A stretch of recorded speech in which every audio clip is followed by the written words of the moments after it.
అరచేతుల్లో చెక్కుకున్నారట. మీకు సాధారణంగా అర్థం కావటానికి, మనకు బాగా ఇష్టమైన వాళ్ళు ఎవరైనా ఉన్నారనుకోండి, వాళ్ళ పేర్లు అప్పట్లో పచ్చబొట్లు పొడిపుంచుకునేవారు. ఇప్పుడైతే ట్యాటూలు అవి వచ్చాయి, కానీ అప్పట్లో అయితే ముళ్ళులతో ఇలా గుచ్చేవారు అనుకుంటా, సూదులతో గుచ్చేవారు.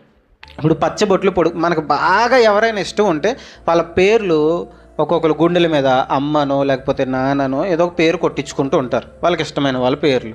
ఇప్పుడు ఆలోచించండి, బాగా ఇష్టం ఉంటే ఎప్పుడు చూస్తూ ఉండిపోవడానికి చేతి మీద కావచ్చు, గుండెల మీద కావచ్చు, వాళ్ళ పేర్లు లేకపోతే వాళ్ళ ముఖాలు లేకపోతే వాళ్ళకున్న ఏవైతే వాళ్ళకి బాగా ఇష్టమైనవో మన చేతుల మీద ముద్రించుకుంటాం. దేనికోసం? ఎప్పుడు చూస్తూ ఉండటానికి. ఇంకా ఎవరైనా మనకి బాగా ఇష్టమైన మన పిల్లలు ఉన్నారనుకోండి, వాళ్ళ పిల్లల్ని ఫోన్ మీద స్క్రీన్లో వాల్ పేపర్ కింద పెట్టుకుంటారు. దేనికోసం? మనకి ఎప్పుడు ఫోన్ చూడటం అలవాటు కాబట్టి ఆ ఫోన్ చూసినప్పుడల్లా వాళ్ళని చూస్తూ ఉండటానికి. మనం బాగా ఇష్టమైన వాళ్ళని మనం ఎప్పుడు తరచూ చూస్తూ ఉండాలనుకుంటాం, అవునా కదా? తరచూ చూస్తూ ఉండాలనుకుంటాం. దేవుడట మన మీద ఎంత ప్రేమను వ్యక్తపరుస్తున్నాడట, అరచేతుల్లో చెక్కేసుకున్నాడట. ఎక్కడ? కొంచెం గడిగా చెప్పండి.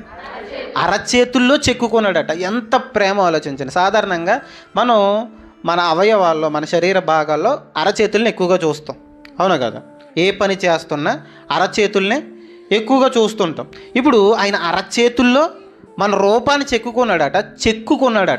గుచ్చటం కాదు, ఏదో ముళ్ళు తీసుకుని సూది తీసుకుని పచ్చబొట్టు వేసుకోవడం కాదు, అరచేతుల్లో చెక్కుకున్నాడంటే, చెక్కడం అంటే మన రూపాన్ని అలా ఒక ప్రింట్ వేసాడట, అరచేతుల్లో ఉంచి అలా చూసుకుంటున్నాడట. ఎంత ఇష్టం ఆలోచించి.